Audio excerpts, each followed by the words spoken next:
अरे भाग्यवान, मेरे जूते कहाँ रखे हैं? मुझे बाहर जाने में देर हो रही है। तभी मालती कमरे में आती है। ये रहे आपके जूते, मैं इन्हें साफ करने के लिए ले गई थी। अरे वाह, तुम कितनी समझदार हो। मेरे बिना कुछ कहे ही सारे काम कर देती हो। तभी मालती झिझकते हुए रमेश से कहती है, सुनिए जी, आपसे एक बात कहूँ, बुरा तो नहीं मानेंगे ना? अरे नहीं नहीं, बेफिक्र होकर कहो। शादी से पहले मैं अपने मायके में नौकरी करती थी। मैं चाहती हूँ कि अब मैं फिर से नौकरी करना शुरू कर दूँ। वैसे भी सारा दिन घर में बोर हो जाती हूँ। देखो मालती, तुम्हारे नौकरी करने से मुझे कोई एतराज नहीं है, लेकिन तुम्हें एक बात बता दूं, हमारे खानदान में आज तक कभी किसी औरत ने नौकरी नहीं की। फिर भी एक बार तुम माँ से पूछ कर देखो, अगर वो तुम्हें नौकरी करने की इजाजत दे देती है तो अच्छी बात है। रमेश वहाँ से चला जाता है। फिर उसी शाम मालती अपनी सास के पैर दबा रही होती है। तभी उसकी सास मालती से कहती है, अरे क्या बात है बहू, आज तो ठीक तरह से मेरे पैर नहीं दबा रही। किसी ख्याल में खोई पड़ी है क्या?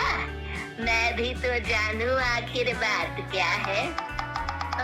दरअसल वो माँ जी। अरे हाँ हाँ बोलो, इतना सोच क्यों रही हो? माँ जी, अगर आप बुरा न माने तो मैं नौकरी करना चाहती हूँ। घर के काम करने के बाद मेरे पास काफी वक्त बच जाता है। मालती की ये बात सुनकर उसकी सास गुस्से में कहती है, अरे बहू, तेरी तबीयत तो ठीक है ना? आज ये कैसी महंगी महंगी बातें कर रही है? भला हमारे खानदान में आज तक कभी किसी औरत ने नौकरी की है जो तू नौकरी करने की बात कर रही है? अरे बहू, तू क्या रिश्तेदारी में हमारी नाक कटाना चाहती है? जितना जल्दी हो सके अपने दिमाग से नौकरी का भूत उतार दे। और अब जा, जल्दी से रसोई में जा, खाना बनाने का वक्त हो रहा है। मालती मन मार कर खाना पकाने के लिए रसोई घर में चली जाती है। अगले दिन, नमस्ते माँ जी, कैसी हैं आप? अरे आओ आओ दिवाकर बेटा, बैठो, मैं तुम्हारे लिए चाय मंगाती हूँ। बहू, जरा एक कप चाय तो लेती आना। फिर दिवाकर एक फाइल खोलकर मालती की सास के सामने रख देता है। ये देखिए माँ जी, ये है पिछले महीने का हिसाब और ये रहे मुनाफे के रुपए। एक बार हिसाब देख लीजिए और इन कागजों पर अपने दस्तखत कर दीजिए। अरे दिवाकर बेटा, मैंने भला आज तक कभी तेरा हिसाब देखा है जो अब देखूंगी? ला बता, कहाँ दस्तखत करूं? तभी मालती चाय लेकर वहाँ आ जाती है और अपनी सास को बिना कागजातों को पढ़े इस तरह लापरवाही से दस्तखत करते हुए देखकर हैरान रह जाती है।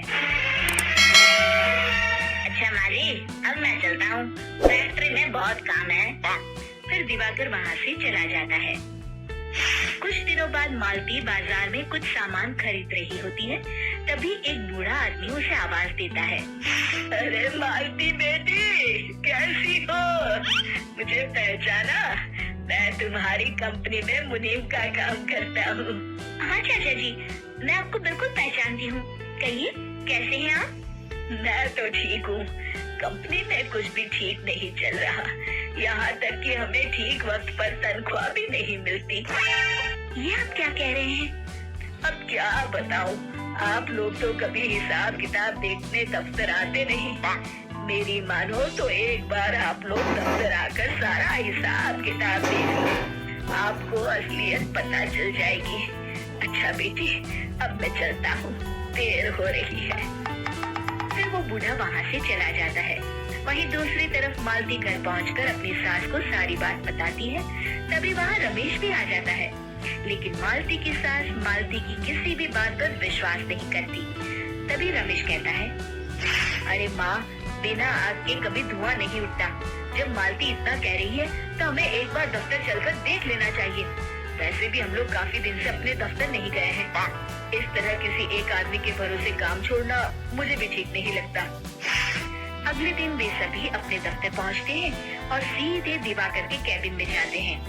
अचानक सबको एक साथ देखकर दिवाकर चौंक जाता है। अरे माँ जी, आप सब लोग अचानक यहाँ कैसे आ गए? अगर कुछ काम था तो मुझे एक फोन कर दिया होता, मैं आपके घर आ जाता। तभी मालती की सास कहती है, अरे दिवाकर बेटा, आज मैं हिसाब देखने दफ्तर आई हूँ। जरा मुझे पिछले 6 महीनों का हिसाब दिखाना तो बेटा। दिवाकर घबराते हुए हिसाब की फाइल मालती की सास को देता है। मालती की सास फाइल लेकर मालती को देती है और कहती है, ले बहू, देख ले हिसाब। मालती फाइल को बड़े गौर से देखती है और अगले ही पल उसे सारी गड़बड़ी समझ में आ जाती है। वो अपनी सास से कहती है, माँ जी, मुनीम चाचा बिल्कुल सही कह रहे थे। हमारी कंपनी में पिछले 6 महीनों में जितना मुनाफा हुआ है, हमें उसका आधा पैसा भी नहीं मिला। यूँ समझ लीजिए कि 1 रुपये में सिर्फ चवन्नी ही हमारे हाथों में आई है। मालती की बातें सुनकर मालती की सास गुस्से से दिवाकर को पूछती है, क्यों दिवाकर, मेरी बहू जो कह रही है वो सच है? दिवाकर समझ जाता है आज उसका भांडा फूट चुका है। वो गिड़गिड़ाते हुए कहता है, मुझे माफ कर दीजिए माँ जी, मैं पैसों के लालच में अंधा हो गया था। अरे वाह दिवाकर, तू तो एक नंबर का चोर निकला। इतने दिनों से मैं तुझ पर आंख बंद करके भरोसा करती रही और तू मुझे ही चुना लगाता रहा। अभी के अभी निकल यहाँ से और दोबारा अपनी शक्ल मत दिखाना। दिवाकर वहाँ से भाग जाता है। मालती की सास मालती को शाबाशी देते हुए कहती है, बहू, आज मैं समझ गई कि पढ़ाई लिखाई हमारी जिंदगी में कितनी जरूरी है। मैं बहुत किस्मत वाली हूँ जो मुझे तुझ जैसी बहू मिली है। शिक्षा, पढ़ाई लिखाई का इस्तेमाल सही जगह करके हम दुनिया में बहुत कुछ बदल सकते हैं। अरे भाग्यवान, मेरे जूते कहाँ रखे हैं? मुझे